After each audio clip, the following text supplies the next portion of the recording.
மனுஷர்கள் மத்தியில வாசம் செய்யும் தெய்வமே துதிக்கிறோம் துதிக்கிறோம் துதிக்கிறோம் துதிக்கிறோம் துதிக்கிறோம்.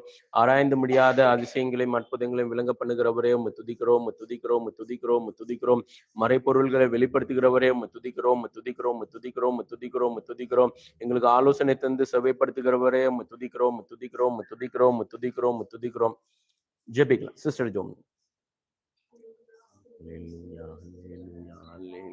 Praise the Lord, praise the Lord, praise the Lord. துதிக்கிறோம் துதிக்கிறோம் துதிக்கிறோம் துதிக்கிறோம் துதிக்கிறோம் துதிக்கிறோம் துதிக்கிறோம் துதிக்கிறோம். அல்லேலூயா hallelujah hallelujah hallelujah hallelujah hallelujah hallelujah hallelujah. Praise the Lord, praise the Lord, praise the Lord, praise the Lord. Hallelujah, hallelujah, hallelujah, hallelujah, hallelujah, hallelujah, hallelujah, hallelujah. அப்பா துதிக்கிறோம் துதிக்கிறோம் துதிக்கிறோம் துதிக்கிறோம் துதிக்கிறோம் துதிக்கிறோம் துதிக்கிறோம் துதிக்கிறோம். அல்லேலூயா அல்லேலூயா அல்லேலூயா அல்லேலூயா. துதிக்கிறோம் துதிக்கிறோம் துதிக்கிறோம் துதிக்கிறோம் துதிக்கிறோம் துதிக்கிறோம் துதிக்கிறோம் துதிக்கிறோம். அல்லேலூயா அல்லேலூயா அல்லேலூயா அல்லேலூயா அல்லேலூயா அல்லேலூயா. ஆமென். துதிக்கிறோம் துதிக்கிறோம் துதிக்கிறோம்.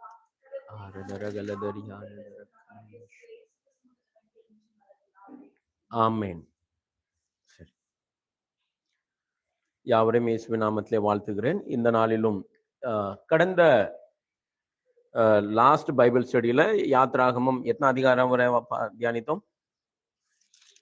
25 வரை நாம் தியானித்திருக்கிறோம். 25வது அதிகாரத்துல 24ல மோசே பலி செலுத்தினதையும் பலிபிட ஜனங்களுக்கு தேவனுடைய வார்த்தை வெளிப்படுத்தினதையும் நாம் பார்த்தோம். 25வது வசனத்துல தேவன் ஜனங்களிடத்துல என்ன கேட்டார்?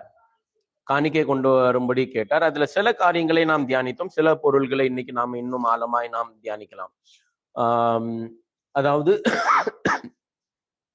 ஜனங்களை ஏன் காணிக்கை கொண்டு வரும்படி தேவன் சொன்னார்? வாசஸ்தலம் கட்ட முடியாது. இன்னொரு காரியம் என்னவென்றால், தேவன் எப்படியாப்பட்டவர் என்றால், தேவன் கொடுக்கிற மனப்பான்மை உள்ளவர். ஜனங்களுக்கும் அந்த மனப்பான்மை வேணும் என்று தேவன் எதிர்பார்க்கிறது என்ன? உற்சாகமாய் யார் காணிக்கை கொடுக்கிறார்களோ தேவன் அதுல பிரியமா இருக்கிறார். அப்போ யாருக்கு கொடுக்க கூடாதுன்னு ஒரு எண்ணம் இருக்குதோ அங்க சுயநலம் இருக்குது. செல்பிஷா இருக்கிறதுனால மனுஷன் சுயநலவாதியா இருக்கக்கூடாது என்பதற்காக தேவன் அங்க காணிக்கை கொண்டு வர சொன்னார். இன்னொன்னு, மனுஷன் கொடுக்க விட எல்லாத்தோடு அதிகமாக யோவான் 3:16 பிதாவே தன்னுடைய குமாரனையே தந்தருளி நம்மிடத்துல அன்பு கூர்ந்தார். அதே போல நாமும் தேவனுக்கு கொடுப்பது அன்பு கூற வேண்டும். கொடுக்கிறது என்றால் தேவன் எதிர்பார்க்கிற காரியம் நம்ம இடத்துல இல்ல, அது தேவனிடத்துல இருந்து நாம் பெற்றுக்கொண்டு அவருக்கு கொடுக்க வேண்டும். அதை நம்ம ஆழமாக நாம் பார்க்கலாம். சீனாய் மலையில மோசேக்கு என்ன வெளிப்பட்டது? 2 காரியம் வெளிப்பட்டது. ஒண்ணு 10 கட்டளை கொடுத்தாரு. இன்னொன்னு இந்த ஆசரிப்பு கூடாரம் பண்றதுக்கு ப்ளூ பிரிண்டும் அங்க கொடுக்கப்பட்டது என்று சொல்றதை விட காண்பிக்கப்பட்டது அப்படின்னு சொல்லலாம். ஏன்னா நம்ம 25ஆம் அதிகாரம் கடைசியில சொல்லப்பட்டிருக்கிறது, மலையிலே உனக்கு காண்பிக்கப்பட்ட மாதிரியின்படியே. தட் மீன்ஸ் மோசஸ்க்கு விஷன் கிடைச்சது. மோசேக்கு தேவன் காண்பித்தார் இந்த மாதிரி தான் இருக்கணும் அப்படின்ட்டு. ஏனென்றால் மனுஷ ஞானம் வந்துடக்கூடாது. தேவன் என்ன எதிர்பார்க்கிறாரோ அதுதான் செயல்படுத்தணும். ஏனென்றால் மனுஷனுக்கு இருக்கிற புத்தி என்ன புத்தின்னா, தேவன் எது வேண்டான்னு சொன்னாரோ அந்த கனியை புசித்து வந்தது ஞானம்தான் மனுஷன் இருக்கு. இது மூலமா நாம் தேவனிடத்துல சேர முடியாது. அதனால தேவன் எதை சொன்னாரோ அதை நம்ம சொந்த மூலையை யூஸ் பண்ணாம தேவன் சொன்னபடி கீழ்ப்படிய வேண்டும். இன்னொன்னு, ஏன் அதை காண்பிக்கப்பட்டது என்றால் எல்லாமே பரலோக சம்பந்தமானது. பரலோக சம்பந்தமானதை தேவன் காண்பித்தார். ஏனென்றால் பூமி சம்பந்தமான எந்த ஒரு காரியமும் அதுல வந்துடக்கூடாதுன்னு. இப்போ நல்ல விளங்கி கொள்ளணும்னா புரிஞ்சுக்கிடுங்க, ஜனங்கள் எகிப்துல இருக்காங்க. எகிப்துல இருந்து எங்க பிரயாணப்படுறாங்க? கானான் தேசத்துக்கு. இஸ்ரவேல் எல்லாரும் கானான் தேசத்துக்கு போறாங்க. அப்போ கானான் தேசத்துல வந்து நான் உங்க மத்தியில வாசம் பண்ணுவேன்னு ஆண்டவர் சொல்லல. இந்த வழியிலே நான் உங்கள் மத்தியில இதுதான் தேவன் விரும்புறது. மனுஷர்கள் என்ன யோசிக்காங்கன்னா, இப்ப நம்ம இந்த உலகத்துல வாழ்றோம், நம்ம வாழ்ந்து நம்ம முடிச்சதுக்கு அப்புறம், இந்த உலகத்துல நம்ம வாழ்க்கை முடிஞ்சதுக்கு அப்புறம் நம்ம தேவனோடு ஐக்கியமாகும். அது கிடையாது.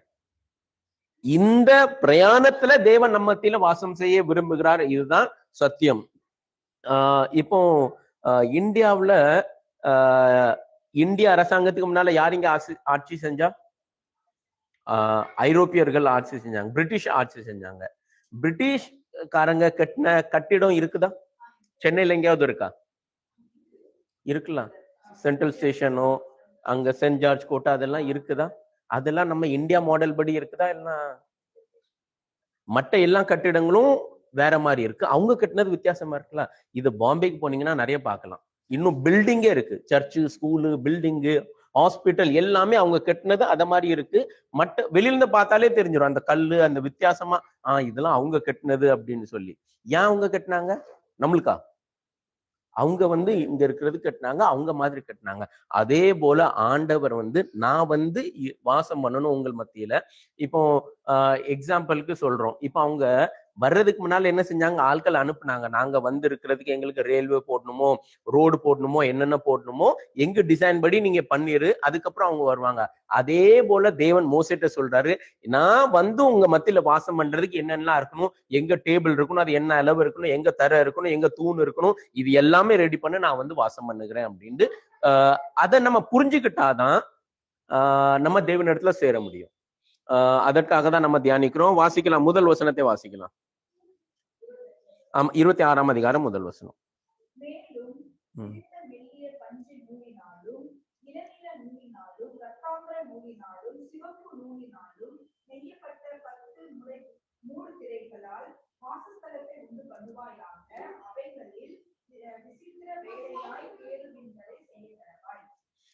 ஓகே, இப்ப நீங்க பாக்குறீங்களா? வெளியிலிருந்து பார்க்க இப்படிதான் தெரியும். வெளியிலிருந்து பார்க்க இப்படி தெரியும். இது மூடல. ஆக்சுவலா இங்க எல்லாமே மூடி இருக்கும். இங்க நம்ம உள்ள என்னென்ன இருக்குன்னு தெரியறதுக்காக அது கிளியரா அது ஓப்பனா வச்சிருக்கு.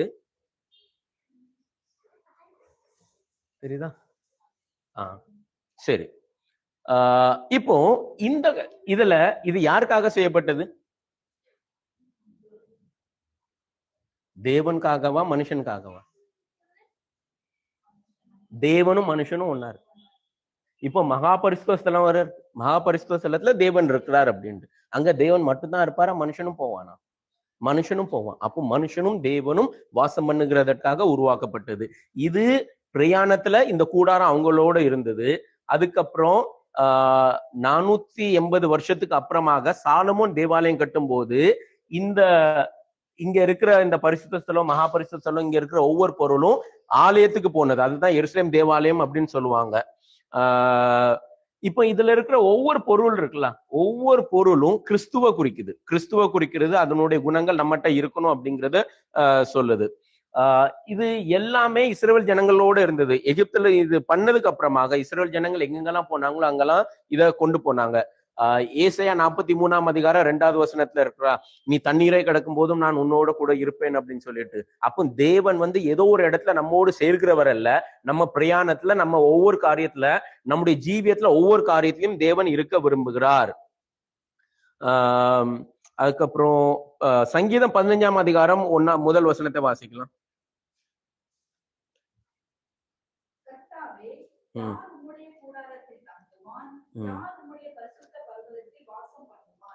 அந்த சங்கீதம் முழுவதும் பார்த்தா எப்படியாப்பட்ட ஒரு மனுஷன் தேவனோட வாசம் பண்ண முடியும் அப்படின்னு அதுல சொல்லப்பட்டிருக்கிறது. அதுக்கப்புறம் இங்க இருக்கிற ஒவ்வொரு பொருளும் இருக்குல்ல, இது அங்கேயே பிக்ஸா பெர்மனண்டா இருக்குமா, இல்ல எடுத்து பேக்கப் பண்ணலாமா? எடுத்து பேக்கப் பண்ற மாதிரி இருக்குல்ல.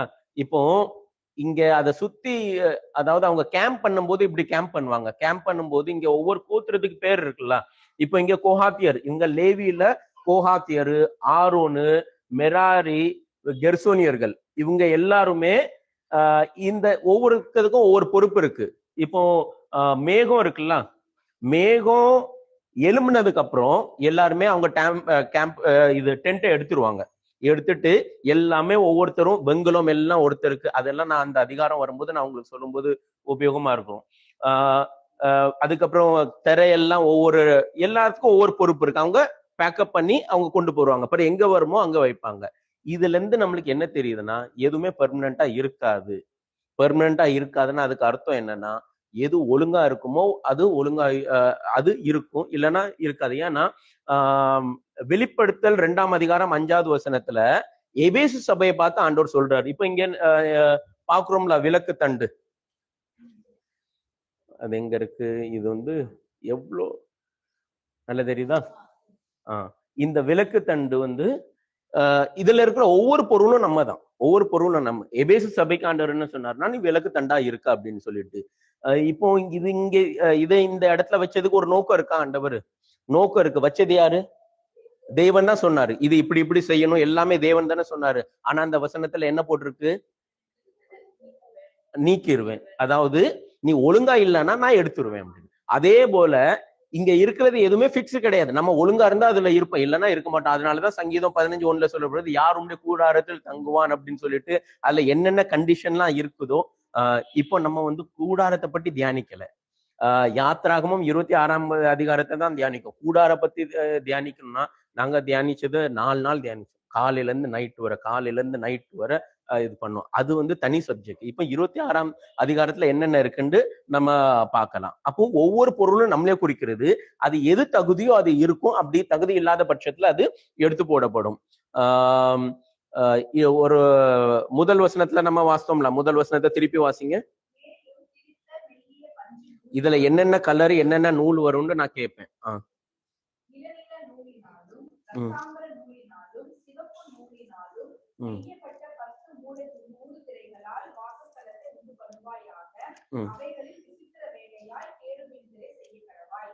போதும். இந்த ஒரு வசனத்தை தியானிக்கணும்னா 1.5 மணி நேரம் ஆயிரும். இதுல இருக்கிற ஒவ்வொரு காரியம் ஃபர்ஸ்ட் என்ன சொல்லப்பட்டிருக்கிறது? இப்போ எத்தனை நூல் இதுல இருக்குது?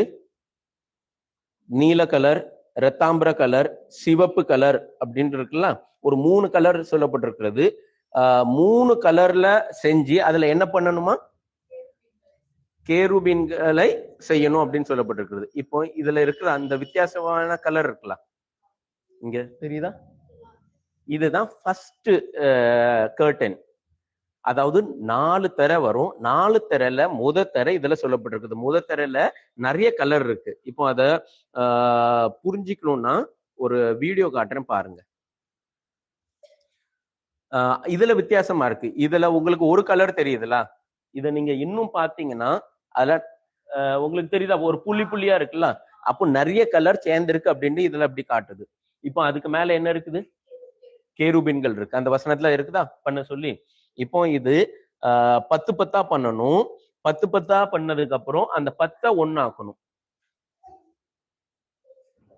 இப்போ இந்த அதிகாரத்தை ஃபுல்லா வாசித்தீங்கன்னா 4 திரை இருக்கும். 4 திரை இருக்கிற பட்சத்துல அதுல முதல் திரை இது. இப்போ உள்ள போனோடனே உள்ள எல்லாருக்கும் எந்த திரை தெரியும்? இதுதானே தெரியும். இதுதான் அங்கேயும் இருக்குது. இப்போ பாத்தீங்கன்னா உள்ள இருக்கிறவங்களுக்கு சீலிங்ல என்ன தெரியும்? இந்த முதல் திரை தானே தெரியும். இதுக்கு பின்னால இருக்கிறது எதுவும் தெரியுமா? தெரியாது. இந்த முதல் திரை தான் தெரியும். இந்த முதல் திரை இது வித்தியாசமான நூலினால் செய்யப்படுகிறதுனால இது தேவனுடைய மகிமை வெளிப்பட்டது. அதுல கேருபீன் இருக்குது. அப்போ வெளியில என்னன்னாலும் தெரியாது. ஒன்ஸ் இதுக்குள்ள என்ட்ரு ஆனதுக்கு அப்புறம் இது தேவனுடைய பிரசன்னத்தையும் தேவனுடைய மகிமையும் அது குறிக்கிறது. அது என்னன்னு நம்ம விவரமா பார்க்கலாம். அதாவது முதல் ஸ்டார்டிங் எனக்கு இந்த திரையில இருந்து ஸ்டார்ட் பண்றதுக்கு இல்லை. முதல்ல வெள்ளி அப்படிங்கிறதான ஒரு பொருள்ல தான் ஸ்டார்ட் பண்ணுவாங்க. அது வசனம் வரும்போது நம்ம அதுக்கு போகலாம். அப்போ தேவன் இங்க ஆரம்பிக்கும் போது வெளியில இருந்து எப்படி தெரியும்னு தேவன் மோசைக்கு காண்பிக்கல. முதல் வசனத்துல என்ன இருக்குது? உள்ள இருந்து பார்க்கும்போது எப்படி தெரியும்? அப்போ உள்ள இருந்து தான் தேவன் வெளியில வர்றாரு. அப்போ தேவன் செய்கிறதான ஒவ்வொரு கிரியை, தேவன் நம்மை வாசஸ்தலமா பண்ணும்போது வெளியில நம்ம என்ன கலர் துணி போட்டுட்டு நம்ம சர்ச்சுக்கு போறோம், வெளியில நம்ம எப்படி இருக்கோம் அது கிடையாது. வெளியில மாறுதல் முதல் கிடையாது. முதல்ல உள்ளத்துல இருந்து மாறும் போதுதான் வெளில காணப்படும். இப்போ சிம்பிளா சொல்லிடலாம். இப்போ சர்ச் ரூல்ஸ் நினைச்சிடுங்க. இப்போ சர்ச் ரூல்ஸ்ல சொல்றாங்க ஸ்ட்ரிக்டா மேக்கப் பண்ணக்கூடாது அப்படின்னு சொல்லும் போது சர்ச்சுக்கு வரும்போது மேக்கப் பண்ணுவாங்களா? பண்ண மாட்டாங்க. வீட்டுல இருக்கும்போது, அதாவது வீட்டுல இருக்கும்போது பண்ணுவாங்க. கண்ணாடியில பாத்துப்பாங்க. வெளியில யாரும் பார்த்தா எதுவும் சொல்லுவாங்கன்னு சொல்லிட்டு வாஷ் பண்ணலாம். அப்போ மாறுதல் இங்க இருந்து வந்தது, வெளியில இருந்து வந்ததா, உள்ள இருந்து வந்ததா? வெளியில இருந்து வந்தது. இது ஆண்டவரே எதிர்பார்க்கல. ஆண்டவருக்கு என்ன, உள்ள இருந்து வெளியில வரும்போது இப்ப மனசுல பிடிக்கவே இல்லை, தன்னை அலங்கரிக்க பிடிக்கவே இல்லை. அப்படிங்கிற போது யாருமே இல்லை, யாருமே பார்க்கல, பண்ண தோணுமா? அப்ப ஆண்டவர் சொல்ற ஒவ்வொரு காரியமும் உள்ளத்துல இருந்து தான் ஆரம்பிக்கணுமே தவிர வெளியில இருந்து பண்றது கிடையாது. இது தேவனுடைய திட்டமும் கிடையாது. அதுக்கப்புறம் உள்ள என்ட்ரானதுக்கு அப்புறம் தேவனுடைய மகிமையை தவிர அங்க வேற எதுவுமே தெரியாது. சீலிங்ல தேவனுடைய மகிமை தான் தெரியும். இதுல முதல்ல யூஸ் பண்ண நூல் வந்து நீல கலர் நூல், ப்ளூ கலர். ப்ளூ கலர் எதை குறிக்குது அப்படின்னு சொன்னா வானத்தை குறிக்குது. வானத்தை குறிக்கிறது, அதாவது பரலோக சம்பந்தத்தை குறிக்கிறது. அப்போ என்னைக்கு தேவனுடைய வாசஸ்தலம் நமக்குள்ள காணப்படும்னா முதல் காரியம் நம்ம பரலோக சம்பந்தமா மாறணும். அப்படின்னா இந்த பூமிக்குரிய சம்பந்தம் நம்மள இருக்கக்கூடாது. நம்முடைய ஜீவியம் பரலோக சம்பந்தமா இருக்கும்போது இந்த காரியம் காணப்படும். பரலோக சம்பந்தமா இருக்கும்போது ஒரு வசனத்தை வாசிக்கலாம். யோவான் 3ஆம் அதிகாரம் 13வது வசனம். இந்த இப்போ தேவனுடைய வாசஸ்தலம் பண்ணா இந்த ப்ளூ கலர் நூல் தேவை. ப்ளூ கலர் நூல் இல்லைன்னா நம்ம என்ன செய்யணும்? ஆண்டவர்கிட்ட இருந்து வாங்கணும். அதாவது நம்ம பரலோக சம்பந்தமா காணப்படணும். அப்படி இல்லையா, ஆண்டவரே என்னைய பரலோக சம்பந்தமா மாத்துங்க அப்படின்னு சொல்லணும்.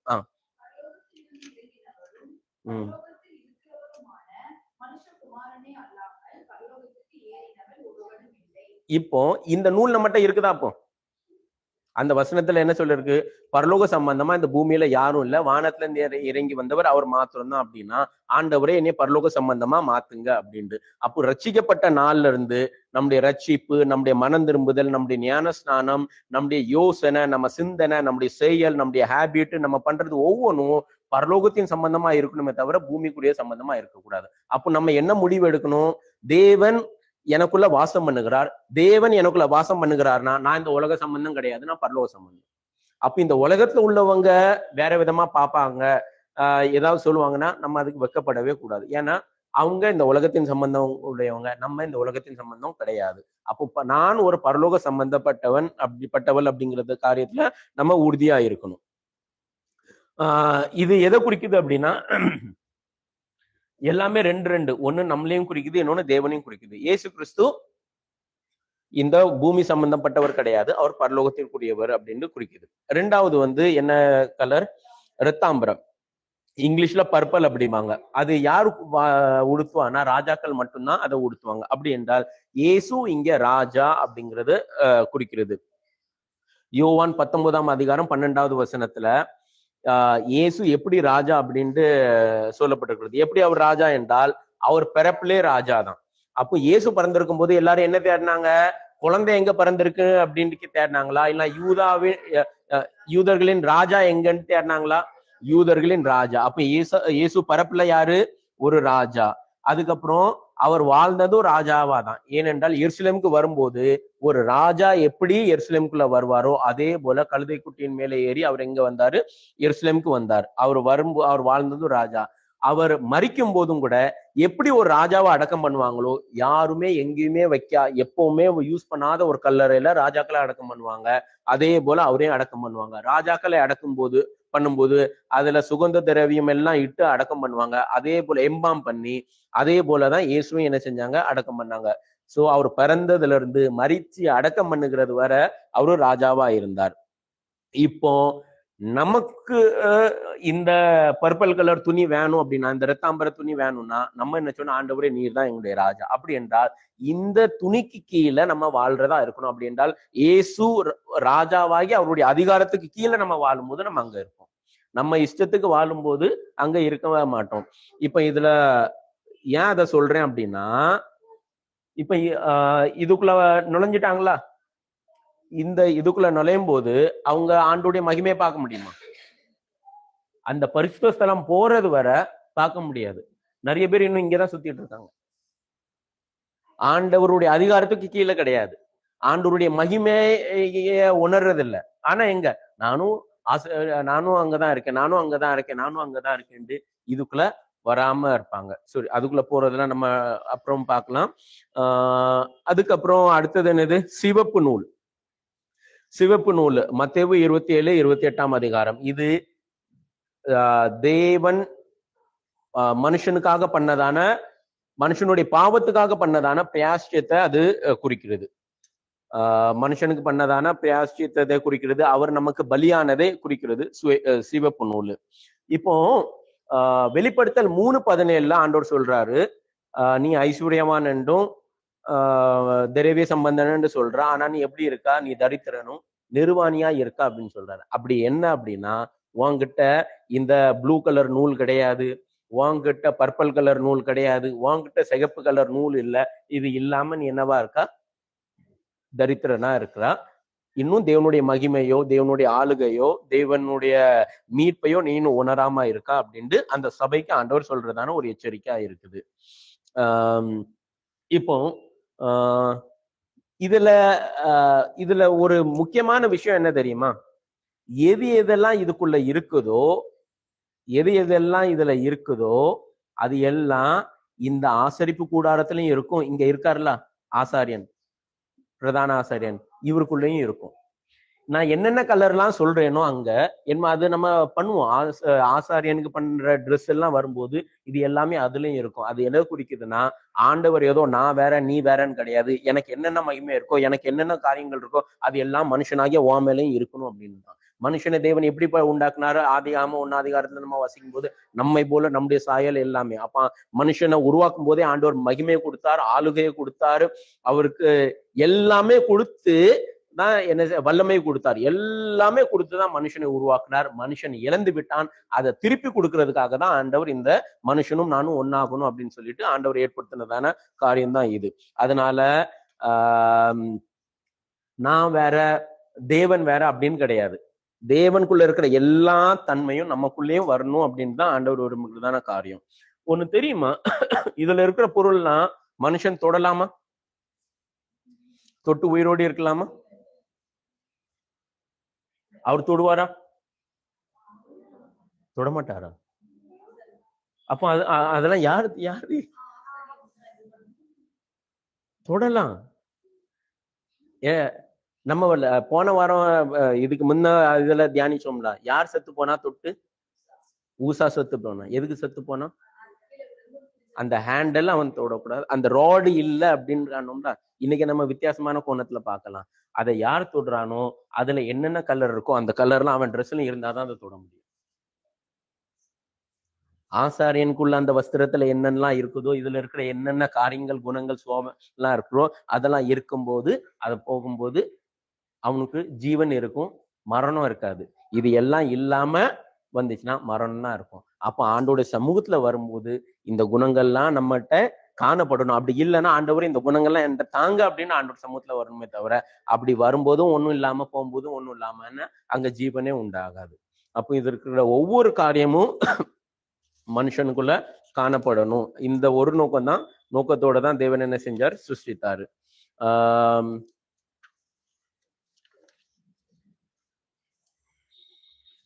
சரி, இது 4.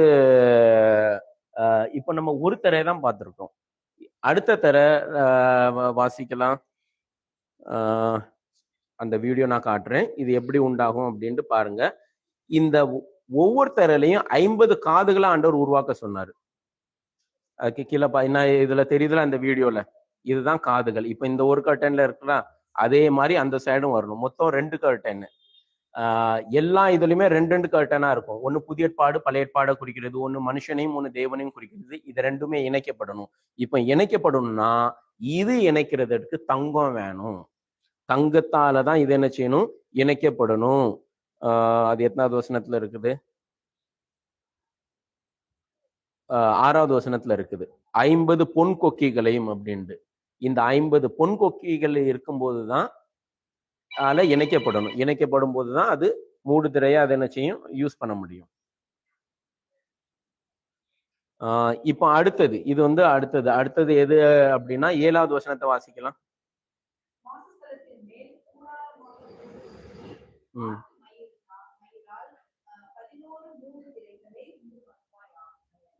இப்போ இது நம்ம பார்த்ததான இந்த கலர்ஃபுல்லான ஆண்டுடைய மகிமை வெளிப்படுத்தினதான ஒரு தரை, ஃபர்ஸ்ட் கர்டன். இந்த ஃபர்ஸ்ட் கர்டனுக்கு பின்னால இருக்குல்ல, இதுதான் செகண்ட். இது என்னன்னா ஆட்டு மயிரினால் மூடப்பட்டது அப்படின்ட்டு. ஆனா இந்த மூடுதரையை உண்டு பண்ணும்போது இத தங்கத்தால இணைக்கப்படல, இது வெங்கலத்தால இணைக்கப்படுது. இதுதான் கோட் ஹேரால உண்டாக்கப்பட்டது. இது எதை குறிக்கிறதுனா, எங்கெல்லாம் தங்கம் இருக்கோ அங்க தேவனுடைய சுபாவத்தை குறிக்குது. எங்கெல்லாம் வெங்கலம் இருக்குதோ அது நியாய தீர்ப்பை குறிக்கிறது. வெங்கலம் நியாய தீர்ப்பு, பிராஸ், இங்கிலீஷ்ல பிராஸ் அப்படின்னு சொல்லுவாங்க, அது ஜட்ஜ்மெண்ட்டை குறிக்கிறது. பாவம் என்கிறது அது நியாய தீர்க்கப்பட்டிருக்கணும் அப்படின்ட்டு சொல்லுது. இப்போ இது எல்லாமே ஒன்னாக்கியாச்சா, ஒன்னாக்கி இது ரெண்டும் இணைக்கும் போது அத பிராஸ்னால, வெங்கலத்தால அதை என்ன செய்வாங்க, இணைப்பாங்க. அது என்ன என்றால், என்னுடைய பாவத்துக்கு தண்டனை கொடுக்கப்படணும் அப்படின்ட்டு. நம்முடைய பாவத்துக்கெல்லாம் தண்டனை கொடுத்தாச்சா, கொடுக்கணுமா? நம்ம பாவத்துக்காக யார் தண்டிக்கப்பட்டார்? இயேசு தண்டிக்கப்பட்டார். அதுதான் என்னுடைய பாவம்லாம் தண்டிக்கப்பட்டது அப்படின்ட்டு. அப்போ ஒவ்வொரு நேரமும் இந்த நிச்சயம் நமக்கு இருக்கணும். அப்படி நியாயம் தீர்க்கப்பட்டது அப்படின்னா, அப்ப இனி நியாயம் தீர்க்க தேவையா? தேவையில்ல. ஒருக்கா நியாயம் தீர்த்தாச்சு அப்படின்னா இனி நியாயம் தீர்க்கப்பட தேவையில்லை. அப்போ எனக்கு நியாய தீர்ப்பு கிடையாது, நான் நியாயம் தீர்க்கப்பட்டாச்சு அப்படிங்கிறதான ஒரு நிச்சயம் நமக்குள்ள காணப்படணும். அது இந்த ஆட்டு மயிரை குடிக்கப்படுது. ஏன் அப்படின்னா, இந்த ஒரு ஓமையில கூட ஆண்டவர் சொல்வார்ல, பரலோக ராஜ்யம் எதற்கு சம்பந்தமா இருக்குதுன்னா, கடைசியில இந்த ஒரு ஆட்டையும் செம்பரையாட்டையும் வெள்ளாட்டையும் செம்பரையாட்டையும் தனித்தனியா பிரிப்பாங்க. அது நியாயம் தீர்க்கப்படும் போதுதான் என்ன செய்யும், பிரிக்கப்படணும். அப்போ நியாயம் தீர்க்கப்பட்டாச்சு அப்படின்னா, நான் இப்போ செம்பரையாடு கிடையாது, நான் தனியாக பிரித்தெடுக்கப்பட்டது அப்படின்னு சொல்லி அந்த பிரித்தெடுக்கப்பட்டதில் குறிக்குது. அப்போ செப்பரேட்டட் லைஃப், நான் எனக்கு நியாயம் தீர்க்கப்பட்டாச்சு, நான் வேறு பிரிக்கப்பட்டவன் அப்படிங்கிறதான ஒரு அனுபவத்துல நாம் காணப்படணும். அடுத்தது 14வது வசனத்தை வாசிக்கலாம். 14.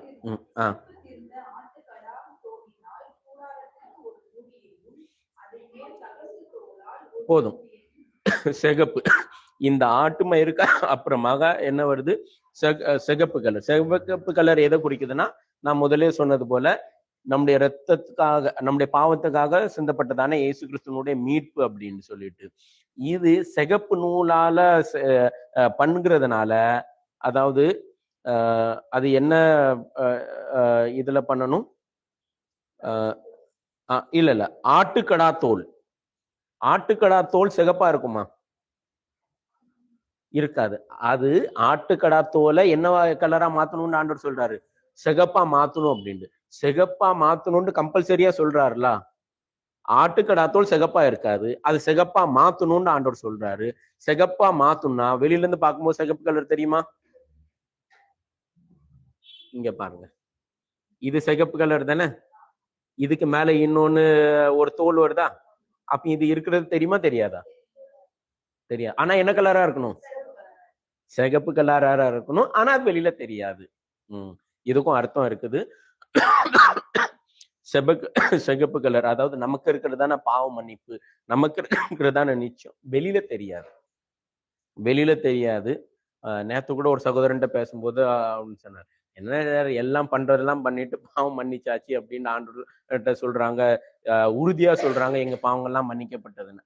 நான் மனசுல நினைச்சுக்கிட்டேன், ஆமா அந்த நிச்சயம் என்ன செய்யுது இருக்குது, வெளியில இருக்கிறவங்களுக்கு அது என்ன செய்யாது தெரியாது, ஆனா நம்மளுக்கு தெரியும் அது கண்டிப்பா இருக்குது அப்படின்னு சொல்லிட்டு. ஏன் அப்படின்னா இன்னொரு காரியமும் இருக்குது. இப்போ இங்க பாருங்க, இங்க எல்லாமே இங்கெல்லாம் லைட் தேவையா? லைட் தேவையில்ல. சூரியன் வெளிச்சம் வருமா? நிலா வெளிச்சம் வருமா? வரும். இப்போ அவ்வளோ கலர்ஃபுல்லானது. 3 கலர்ல ஒரு கர்டனு, அதுக்கு மேல ஆட்டு மயிறு, அதுக்கு மேல கடா தோல், இது ராம் ஸ்கின் அப்படின்னு இங்கிலீஷ்ல சொல்லுவாங்க. அது என்ன கலர்ல இருக்கணும்? சிகப்பு கலர்ல இருக்கணும். அவ்வளவு கலர் போட்டு அது இல்லைன்னா லைட்டு உள்ள வந்துடும். ஒரு குறிப்பிட்ட லெவல்ல எல்லா லைட்டையும் வெளியில இருக்கிற வெளிச்சமே வரக்கூடாது அப்படின்னா அந்த கலர்லாம் போட்டாதான் வெளியில இருக்கிற வெளிச்சம் அறவே வராது. அப்போ இங்க இருக்கிறவங்களுக்கு சூரியன் வெளிச்சம் இருக்கும், நிலா வெளிச்சம் இருக்கும், எல்லா வெளிச்சமும் இருக்கும். உள்ள இருக்கிறவங்களுக்கு கர்த்தரே வெளிச்சம், அதை தவிர வேற வெளிச்சமும் இல்லை. வெளியில உள்ள வெளிச்சம் நம்மளுக்கு தேவையில்லை. அப்போ நம்முடைய ஜீவியத்துல ஆண்டவரே வெளிச்சம். இந்த வெளிச்சம் இருக்கக்கூடாதுன்னா இந்த அனுபவம்லாம் நம்ம கிட்ட இருந்தாதான் இருக்கும். இங்க என்னன்னா, இங்க இந்த விளக்கு தூண் இருக்குல்ல, 7 விளக்கு, இதனுடைய வெளிச்சத்துலதான் அங்க ஆசாரியன் என்ன செய்வாரு, இருப்பாரு. இதே இதுதான். இந்த குவாலிட்டி எல்லாமே புதிய எருசலேம்ல பரலோகம் அப்படின்ற நமக்காக தேவன் ஒரு ஸ்தலத்தை ஆயத்தம் பண்றாருல, அங்கேயும் அதுலயும் வரும். அங்கேயும் உனக்கு சூரியனும் கிடையாது, சந்திரன். வெளிப்படுத்தல் 21 பார்த்தா அங்க சூரியன் சந்திரன் எதுவும் இல்லை, கர்த்தரே நித்திய வெளிச்சம் இருக்கு. அது எதை குறிக்குதுன்னா இதுதான் என்ன செய்யுது அங்க குறிக்குது. இதுக்கு அடுத்தமா வர்றது அது என்னது? தோல். 14வது வசனத்துல இருக்கும். சிவப்பு தீர்த்த ஆட்டுதோல தகசு தோல் அப்படின்னு இருக்குது. இந்த தகசு தோல் வந்து இங்கிலீஷ்ல பேஜர் ஸ்கின் அப்படின்னு சொல்லப்பட்டிருக்கிறது. அது என்னன்னா அது ஒரு லெதர். அது நிறைய பேர் நிறைய விதமா சொல்றாங்க. சிலர் சொல்றாங்க அது வந்து அது என்னது சீகாவ் அப்படின்ற ஒரு அனிமல் இருக்கும், அது தண்ணிக்குள்ளேயும் இருக்கும் வெளியிலையும் இருக்கும் அது அப்படிங்கிறாங்க. சில பேர் இந்த சீல் அப்படின்ற ஒரு பிராணி இருக்குல்ல, சீல், அது தண்ணியிலையும் இருக்கும் தரையிலையும் இருக்கும், அதோடைய தோல் அப்படிங்கிறாங்க. சிலர் நீர் யானைங்காங்க, சிலர் வேற ஏதோ அப்படிங்கிறாங்க. ஒவ்வொரு பேர் ஒவ்வொரு இது சொல்றாங்க. அது இதை பற்றி ஏதாவது கேள்விப்பட்டிருக்கோமா இதுக்கு முன்னால? பேட்ஜர் ஸ்கின் இந்த ஒவ்வொரு பேக்லாம், ஹேண்ட் பேக்லாம் எவ்வளோ வர இருக்குது காஸ்ட்? 10,000த்துக்குள்ள இருக்கா? அதுக்கு மேலேயும் எதுவும் இருக்கா? லட்சக்கணக்கிலையும் இருக்கலாம். அவங்க எல்லாம் யூஸ் பண்றது இந்த லெதர் அப்படின்னு சொல்லுவாங்களா? நாங்க பேட்ஜர் ஸ்கின் லெதர் எங்கேயாவது கேள்விப்பட்டிருக்கோமா? இல்ல, அவங்க crocodile லெதர்மாங்க, ஸ்னேக் லெதர்மாங்க, அது தருவாங்க. இது வந்து பாக்குறதுக்கே நல்லா இருக்காது, பாக்குறதுக்கே நல்லா இருக்காது. ஒரு வசனத்தை வாசிக்கலாம். ஏசாயா 53 அதுல 2வது வசனம். வெளியில இருந்து பார்க்கும்போது உள்ள நம்ம பார்த்தோம்ல, வித்தியாசமான நூலு மகிமையா இருக்கும், கேருபின் எம்ப்ராய்டிங் எல்லாம் பண்ணது இருக்கலாம், அது தெரியாது. ஆட்டு மயிரும் தெரியாது, சிகப்பு கலரும் தெரியாது. வெளியில தெரிறது இந்த வாசிக்கலாம் அந்த வசனம்.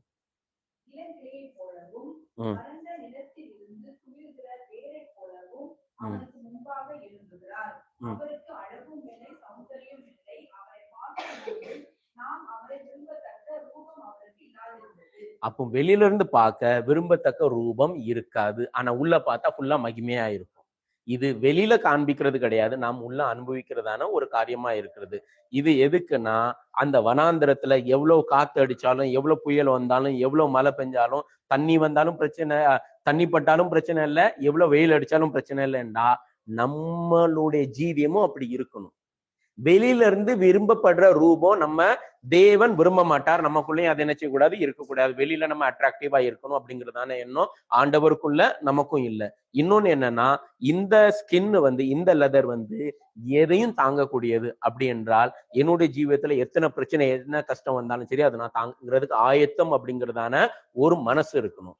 ஆவிக்குரிய ஜீவியத்துல இப்போ பாருங்க, ஒரு கோணத்துல போறாங்க, நான் இயேசுவை ஏற்றுக்கொண்டுட்டேன், இயேசு சர்வ வல்லவர், வானத்தையும் பூமியும் உண்டாக்கினார், எல்லாமே அவர்கிட்ட இருக்கு, இனி என் வாழ்க்கையில எந்த ஒரு பிரச்சனையுமே இல்லை, ஆனா இயேசு இருக்கிறார் அப்படின்னு போகும்போது பிரச்சனை, பாடு, கஷ்டம் வரதான் செய்யும். ஆண்டவர் எங்கேயாவது பைபிள்ல சொல்லியிருக்காரா, என் நாமத்தின் நிமித்தம் நீங்க அடிக்கப்படுவீங்க, பொய்யாக உங்களை குற்றம் சாட்டுவாங்க, துன்புறுத்தப்படுவீங்க, இதுதானே ஆண்டவர் சொல்லியிருக்காரு? அதுதான் உண்மை. அப்போ ஆவிக்குரிய ஜீவியத்துல எனக்கு முன்னால வர எந்த பிரச்சனையும் தாங்கிறதுக்கு ஆயத்தம் அப்படிங்கிறதான ஒரு மனசு நம்மகிட்ட இருக்கும்போது பிரச்சனை வரும்போது சோர்ந்து போவோம் மாட்டோம். அப்போ அதை தான் குறிக்கிறது. அப்போ நம்ம விரும்பப்படத்தக்க ரூபமும் இல்லை, தேவனுக்காக எந்த பிரச்சனையும் சகிக்க நான் தயார் அப்படிங்கிறதான எண்ணம் தான் இந்த கர்ட்டனை குறிக்கிறது. அதுதான் இது. இந்த சிகப்புக்கு மேல அந்த கர்ட்டன் வரும்.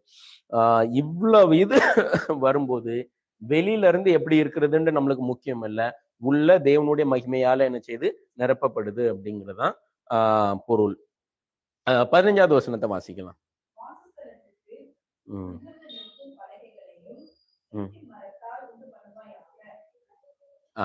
இது என்ன மரத்தை குறிக்கிறது? சித்தி மரம். இப்போ இப்படிதான் இருக்கும் அவங்க இருக்கிறது. அது உண்டாக்குன ஸ்தலம் வந்து இப்படி ஒரு ஸ்தலத்துல அவங்களுக்கு என்ன செய்யணும், தேவனுடைய வாசஸ்தலம் உருவாக்கணும். தேவனுடைய வாசஸ்தலம் உருவாக்கப்படணும்னா முதல்ல வெள்ளி போடப்படணும். வெள்ளி போட்டதுக்கு அப்புறமா தான் சித்தி மரம் வரும். சரி, வசனத்துல சித்தி மரத்தை சொல்லி இருக்குது. இந்த சித்தி மரம் எதை குறிக்கிறதுனா மனுஷனுடைய சுபாவத்தை குறிக்குது, மனுஷனை குறிக்கிறது. மரம் எதுல இருந்து வருது? மண்ணில இருந்து வருது. மனுஷன் எதுல இருந்து எடுக்கப்பட்டான்? மண்ணில இருந்து எடுக்கப்பட்டான். மண்ணில இருந்து எடுக்கப்பட்டாலும் இந்த சித்தி மரம் வந்து கரவேலி மரம் கேள்விப்பட்டிருக்கீங்களா? முள்ளு முள்ளா இருக்கும். இந்த சித்தி மரமும் பூரா முள்ளு முள்ளா இருக்கும். முள்ளு முள்ளா இருக்கிறதுனால இது அதாவது இந்த மரங்கள்லாம் ராஜா ஆக்கணும் அப்படின்னு சொன்னாங்களா? ஒரு ஓமை, ஒரு கதை பல்லேற்பாட்டுல ஒண்ணு உண்டு. மரங்கள்லாம் ராஜாவாக்குறதுக்கு திராட்சை செடிகிட்ட போய் நீ எங்களை ஆளுகை செய்ய அப்படின்னாங்க, அத்தி மரத்திட்ட போய் நீ எங்களை ஆளுகை செய்ய அப்படின்னு சொன்னாங்க. அந்த இதுலயும் கடைசியில வர்றதுதான். இது வெளியில இருந்து பார்க்க முள்ளு முள்ளா இருக்கும், மண்ணுல இருந்து உருவாக்கப்பட்டது. அதே போல நாமும் இந்த பூமியில இருந்து உருவாக்கப்பட்டோம். இப்ப தேவனுடைய வாசஸ்தலமா காணப்பட வேண்டும் என்றால் பூமிக்கும் நமக்கும் இருக்கிறதான சம்பந்தத்தை வெட்டி எடுக்கணும். இப்ப இந்த கட்டை, இந்த மரத்தை வச்சு, இந்த மரத்தை அப்படியே வச்சுட்டு நம்ம தேவனுடைய வாசஸ்தலத்தை உருவாக்க முடியுமா? முடியாது. அது வெட்டி எடுக்கப்படணும். அதனாலதான் இந்த பூமியிலிருந்து ரட்சிப்பின் மூலமாக நாம் வேறு பிரிக்கப்பட வேண்டும். நம்ம அப்போ படும்போது மேல இருக்கிற முள்ளு அது இது எல்லாமே என்ன செய்யப்படும்? சரி செய்யப்படும். இன்னும் நான் ஒண்ணு சொன்னேன், இந்த சித்தி மரம் எதை குறிக்குது? மனுஷனுடைய சுபாவத்தை குறிக்குதுன்னா, மனுஷனுடைய சுபாவம் நல்லதா கெட்டதா?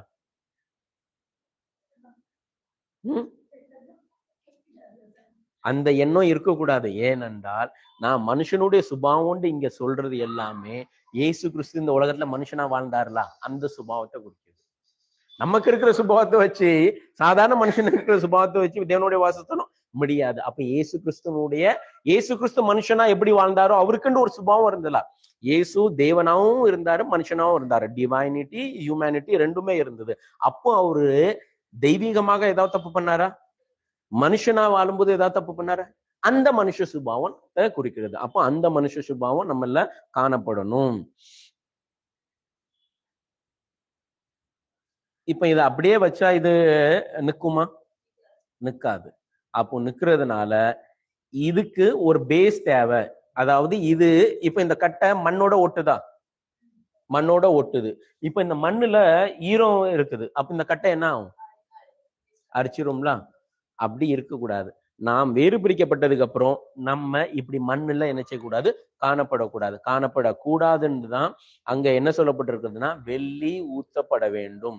வெள்ளி ஊத்தப்பட்டதுக்கு அப்புறமாக தான் இது தேவனுடைய வாசஸ்தலமா நிக்கிறதுக்கு லாயகமாகும். அந்த வெள்ளி எதை குறிக்குதுன்னா, இயேசு கிறிஸ்துவனுடைய ரத்தத்தை குறிக்கிறது, இயேசு கிறிஸ்துவனுடைய மீட்பை குறிக்கிறது.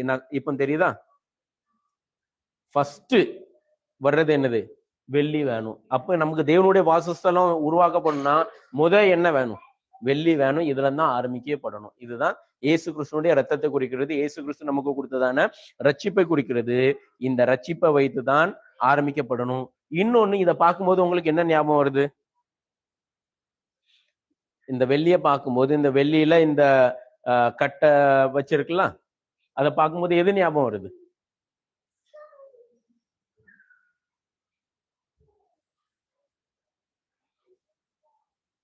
ரொம்ப முக்கியமான காரியம் அஸ்திபாரம். அஸ்திபாரம் இதுதான் அஸ்திபாரம். அப்போ நம்முடைய ஆவிக்குரிய ஜீவியத்துக்குன்னு ஒரு அஸ்திபாரம் இருக்கு. அதாவது அஸ்திபாரம் இருந்தாதான் இந்த உலகத்தால கரைப்படாம என்ன செய்ய முடியும்? இருக்க முடியும். அஸ்திபாரம் இல்லைன்னா இது ஸ்ட்ராங்கா நிற்கும் இல்ல. அதே இது வெள்ளி இருந்தா அவ்வளவு ஸ்ட்ராங்கா இருக்கும். அப்போ நம்முடைய ஆவிக்குரிய ஜீவியம் இயேசு கிறிஸ்து மேல டிபெண்டா இருந்தா அது ஸ்ட்ராங்கா இருக்கும். அதாவது என்னைக்குமே நம்ம மேல டிபெண்டா என்ன செய்யக்கூடாது? இருக்கவே கூடாது. நான் என்னால எல்லாமே முடியும், என்னால காணப்படும், நான் செய்வேன் அப்படின்னா கிடையாது. அதனாலதான் 16ஆம் சங்கீதமா அதுல சொல்லப்படுற அஸ்திபாரம் நிர்மூலமாகுதே, நீதிமான் என்ன செய்வான் அப்படின்னு சொல்லிட்டு. அப்போ அஸ்திபாரம் மிக மிக முக்கியமானது. அப்போ அஸ்திபாரம்னு சொல்லும்போது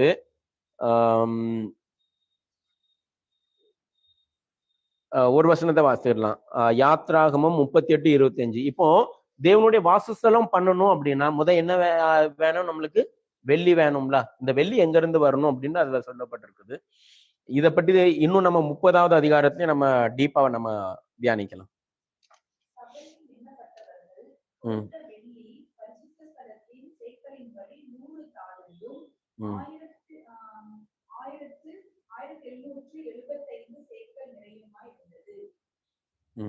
அப்போ இது எங்க இருந்து சபையில இருக்கிற ஒவ்வொருத்தரையும், அதாவது எத்தனை இஸ்ரவேல் ஜனங்கள் இருக்காங்களோ ஒவ்வொருத்தருக்கும் இவ்வளவு உண்டு வாங்கணும்னு ஆண்டவர் சொன்னாரு.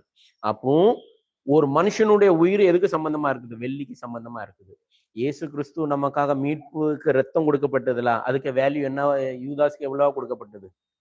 30 வெள்ளி காசு. அப்போ நம்முடைய மீட்பு அதை குறிக்கிறது, வெள்ளி. அதுக்கப்புறம் அப்படி என்றால் நானா இல்ல, நான் இயேசு கிறிஸ்துவால தான் இருக்கிறேன். நான் நிக்கிறேன்னா நான் இயேசு கிறிஸ்துவால இருக்கிறேன். நான் பிடிச்சிட்டு இருக்கேன், உறுதியா இருக்கிறேன்னா இயேசு கிறிஸ்துவால இருக்கிறேன். அப்ப எல்லாமே இயேசு, எல்லாமே இயேசு. என்னுடைய ஃபவுண்டேஷன் எல்லாமே இயேசு. இயேசு இல்லைன்னா நான் சரிஞ்சிருவேன். இயேசு இல்லைன்னா இந்த மண்ணோட மண்ணா நான் அரிக்கப்பட்டுருவேன், நான் நாசமாயிருவேன். அப்போ இயேசு இருக்கிறதுனாலதான் எல்லாமே அப்படிங்கிறதான ஒரு காரியத்தை குறிக்கிறதா இருக்கிறது. நமக்கு ஐக்கியமும் இயேசுவால தான். சரி,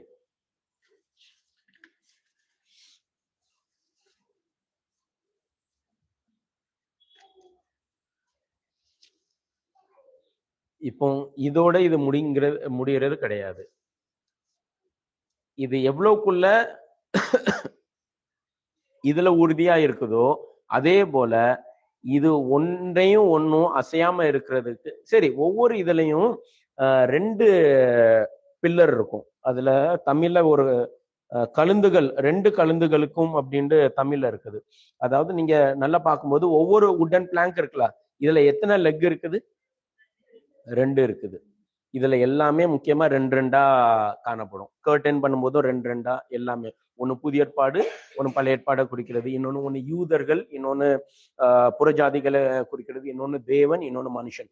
எல்லாத்தையும் இணைக்கிறது தான் இந்த வாசஸ்தலத்தோட மெயினான நோக்கம்.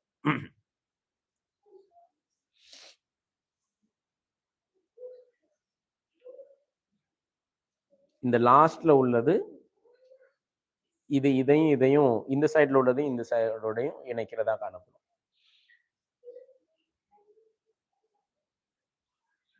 அதுக்கப்புறமா இதுக்கு சைட்ல இருந்தும் இது ஒண்ணுக்கு ஒன்றும் போகாதபடிக்கு சைட்லயும் இந்த மாதிரி காணப்படும். உள்ள கட்டை இருக்கும், கீழே வெள்ளி இருக்கும். இத தங்கத்தால என்ன செய்வாங்க? மூடுவாங்க. இருக்கலாம். சைட்ல ஒவ்வொரு இந்த லேட்ச் பண்ற மாதிரி வச்சு அதுக்குள்ள ஒவ்வொன்றா இணைக்கப்பட்டிருக்கும். இது எதை குறிக்குது சொல்லுங்க? ஆஹா, இது இது எல்லாம் பண்ணதுக்கு அப்புறமாக இத என்ன செய்வாங்க? இத தங்கத்தால மூடுவாங்க. தங்கத்தால மூடுறாங்களா? இது எப்படி தங்கத்தால மூடப்பட்டதோ அதே போல இங்க இருக்கிறதும் தங்கத்தால மூடப்படும். தான் தேவனுடைய பெட்டிய இது பண்றது. சரி, இப்போ எங்கேயாவது கட்டை தெரியுதா? தெரியல. கட்டை இருக்குதா? இருக்குது. கட்டை கீழே வெள்ளி இருக்கு, மேல தங்கம் இருக்குது. சரி, அப்போ அந்த கட்டை எதை குறிக்கிறது? மனுஷனை குறிக்குதா? மனுஷனை குறிக்கிறது. அப்போ அந்த கட்டை மேல இப்படியும் ஒரு கட்டை வருது, அது எதை குறிக்குது? அதுவும் மனுஷனை குறிக்குது. அப்படி என்றால் இது வாசம் பண்ணணும்னா மனுஷர்களுக்குள்ள ஒற்றுமை இருந்தாதான் வாசம் பண்ண முடியும். அப்போ இது எதுவும் பிரிஞ்சு போகாம அதை உண்டாக்குற ஐக்கியத்தை குறிக்குது. அப்போ நம்ம பார்க்கலாம், 10 கட்டளைகளையும் பார்த்தோம். 4 யாரை குறிக்குது? தேவனுக்கு செய்ய வேண்டிய கடமை குறிக்குது. 6 எதை குறிக்குது? மனுஷனுக்கு செய்ய வேண்டிய கடமை. அப்போ ஒரு லாயர் போய் இயேசுட்ட கேட்கிறாரு, கற்பனையிலே பிரதான கற்பனை எது அப்படின்னு. அப்ப இயேசு என்ன சொன்னாரு? உன்னை இல்ல, உன் முழு உள்ளத்தோடும், முழு ஆத்மாவோடும், முழு பலத்தோடும் தேவனிடத்துல அன்பு கூறு.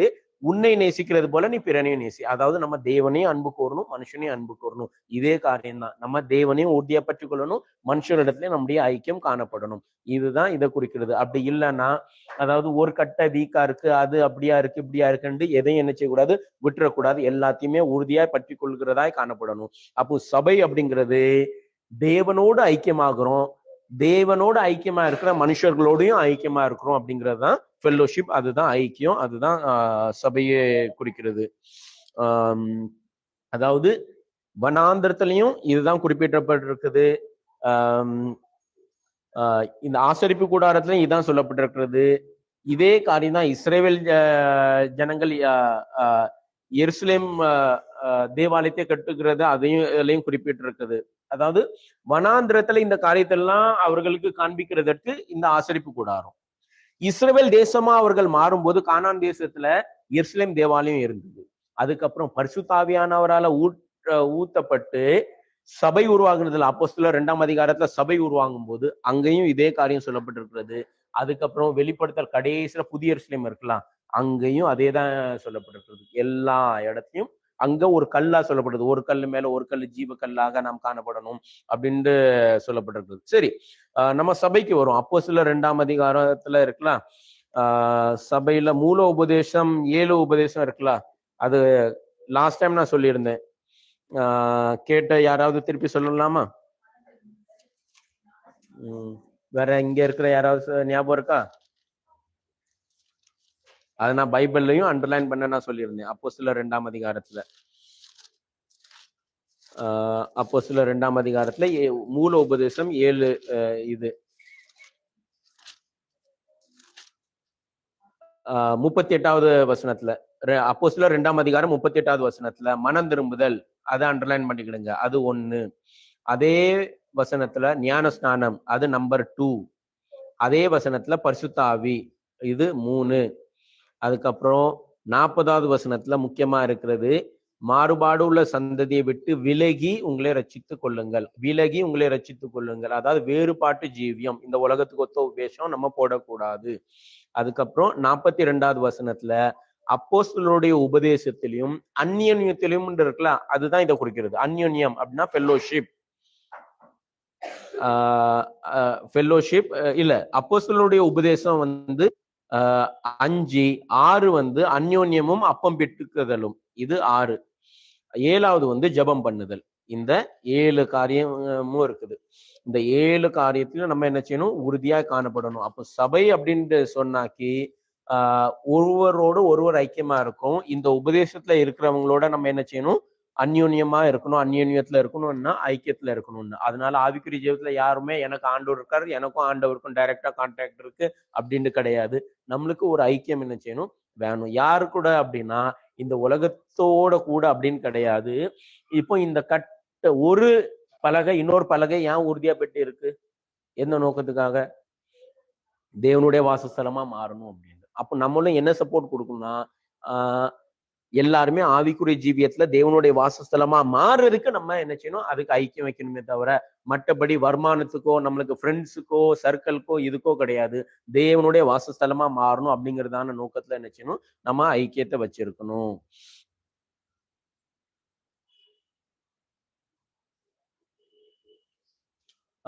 இன்னொன்னு என்ன தெரியுமா?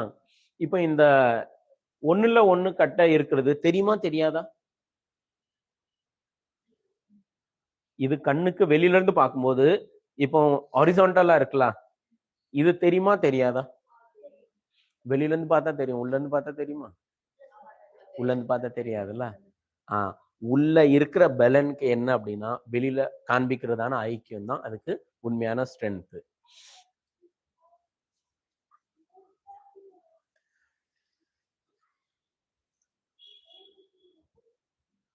சரி, குயிக்கா போயிடலாம்.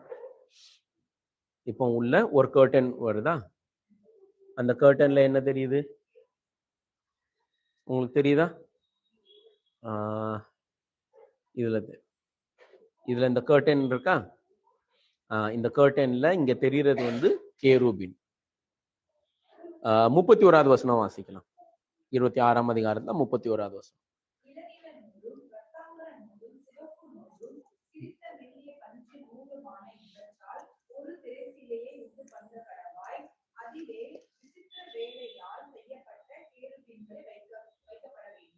விசித்திர வேலை அப்படின்னா எம்ப்ராய்டரி ஒர்க். எம்ப்ராய்டரி ஒர்க்ல என்ன பண்ணணும்? கேருபின்களை உருவாக்கணும் அப்படின்னு சொல்லப்படும். சரி, மனுஷன் தேவனோட சேர்றத தடை பண்றது யாரு? நீங்க சொல்லுங்க, யாரு தடை பண்றா?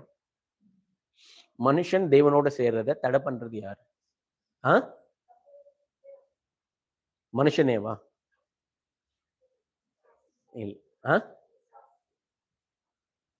ஆதியாகமம் 3ஆம் அதிகாரம் அது கடைசி வசனத்தை வாசிக்கணும். 24வது வசனம்.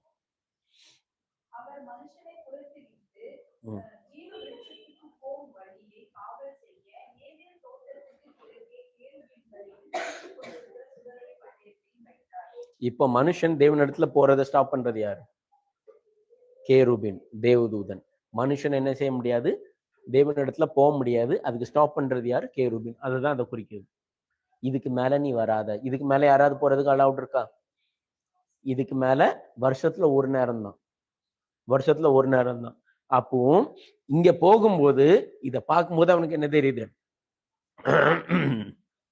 யார் நிப்பாட்டுறாரு? ஏதேன் தோட்டத்துல யார் நிப்பாட்டினார்? ஜீவ விருட்சத்தின் கனி. அது மனுஷன் என்ன செய்யக்கூடாது? மனுஷன் புசிக்க கூடாது. அதை புசித்தா அதை கொல்றது யாரு? கேருபின் கொண்டு வரும். அப்போ மனுஷனால என்ன செய்ய முடியாது? போக முடியாது. கேருபின் கையில ஒரு பட்டயம் இருக்கு, சுடரொளி பட்டயம். அப்போ போறவனுக்கு என்ன கிடைக்கும்? மரணம் கிடைக்கும். ஜீவன் கிடைக்காது, மரணம் கிடைக்காது. இப்போ இந்த மரணத்தை தாண்டி தான் என்ன இருக்குது? ஜீவ விருட்சத்தின் கனி இருக்குது. அப்போ ஜீவ விருட்சத்தின் கனியை புசிக்க வேண்டும் என்றால் இந்த மரணத்தின் வழியாக போகணும். மனுஷனால மரணத்தின் வழியா போக முடியாது. அதனால இயேசு கிறிஸ்து வந்தார், மரித்தார். மரித்ததுக்கு அப்புறம் இந்த தலை இருந்ததா? இயேசு மரிக்கிற நேரத்துல என்ன நடந்தது? இது மேல இருந்து கீழே இருந்து தெரிஞ்சு என்னன்னா, என்ன மனுஷனுக்கு ஜீவன் தான். மனுஷன் தேவனிடத்துல வர்றதுக்கு என்ன எந்த ஒரு தடையும் கிடையாது அப்படின்னு. இதே காரியம் தான் வெளிப்படுத்தல 21ஆம் அதிகாரத்துல 12, 13 வசனத்திலையும் சொல்லப்பட்டிருக்கிறது. புதிய எருசலேம். புதிய எருசலேம்ல 12 வாசல். அந்த 12 வாசல்லையும் 12 தூதன் அங்க நிற்பான். ஏன்னா புதிய எருசலேமுக்குள்ள உள்ள என்ன இருக்குன்னா, ஜீவ விருட்சத்தின் கனி இருக்கும். 12 மாசமும் 12 விதமான கனிகள் கொடுக்கும். அந்த ஜீவ விருட்சத்தின் கனியை மனுஷன் புசிக்கிறதுக்கு தடையா இருக்கிறது யாரு? கேருபீன்கள். அப்போ கேருபீன்கள் தடை பண்ணிட்டு இருந்ததான கேருபீன்கள் இப்போ என்ன ஆச்சுன்னா, ஒரு மனுஷன் கிறிஸ்துவுக்குள்ள வரும்போது பரலோகத்துல சந்தோஷம் உண்டாகுமா? சாவு உண்டாகுமா? சந்தோஷத்தான. யார் சந்தோஷப்படுறா? இந்த கேருபீன் தான் சந்தோஷப்படும். எதுக்கு? மனுஷன் வந்ததுக்காக. ஒரு காலத்துல மனுஷன் வரும்போது என்னவா இருந்தது? பட்டயம் இருந்தது, மரணம். இப்போ பரலோகம் என்ன செய்து? சந்தோஷப்படுறதா காணப்படுகிறது. அப்ப அந்த கேருபின் அங்க வைத்தது என்னவென்றால், மனுஷனே நீ தகுதி இல்லை, நீ தகுதிப்படணும். தகுதிப்பட்டதுக்கு அப்புறம் தான் என்ன செய்யணும்? உள்ள வரணும். அப்போ நமக்கு என்ன அடையாளம் அப்படி என்றால், நம்ம வர்றதுக்கு தடையா இருந்தது, இப்போ நமக்கு தடையே இல்லை அப்படின்னு அத வசனத்தின் மூலமாக நம்ம பார்க்கலாம். எபிரேயர் 9ஆம் அதிகாரம் 12வது வசனத்தை வாசிக்கலாம்.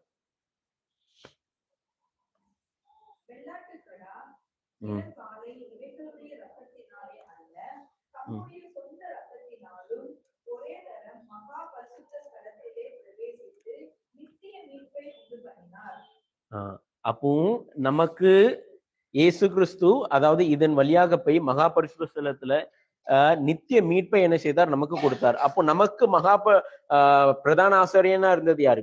இயேசு கிறிஸ்து. அதாவது இதுல இருக்கிற ஒவ்வொரு காரியத்தையும் இயேசு கிறிஸ்துவை தான் குறிக்கிறது. இதுல பலியும் அவரே, பலிபீடமும் அவரே, பிரதான ஆசாரியனும் அவரே, நமக்கு நித்திய மீட்பு. இங்க போகும்போது என்ன ரத்தத்தோட போவாரு? பிரதான ஆசாரியன் ஆட்டு ரத்தத்தோட போவார். ஆட்டு ரத்தத்தோட போய் பேட்டு உடனே என்ன செஞ்சிருவாரு? திரும்பி வந்துருவாரு. அங்க தேவனோட இருக்க முடியாது. ஆனா இப்போ நமக்கு இயேசு கிறிஸ்து இதை எடுத்ததுனால நம்ம என்ன இந்த இப்ப தடை இல்லாததுனாலதான் சாத்தான் நம்மளே வஞ்சிப்பான். நீ பாவி, உன்ட்ட இதெல்லாம் இருக்கு, நீ போக முடியாது, நீ போக முடியாது, நீ போக முடியாது, அவர் மகா பரிசுத்தர் அப்படின்ட்டு. ஆனா நமக்கு போகிறதுக்கு ஒரு வழி இருக்கு. இயேசு கிறிஸ்துவின் மூலமாக நம்ம என்ன செய்யலாம்? போகலாம். இந்த தான் சாத்தான் நினைச்சவன் நம்மளே தேவனிடத்துல சேர்றத வஞ்சிப்பான். அதனால அந்த எண்ணம் இருக்கக்கூடாது. இன்னொரு வசனத்தை வாசிக்கலாம். எபிரேயர் 10ஆம் அதிகாரம் 19வது வசனமும் 20வது வசனமும்.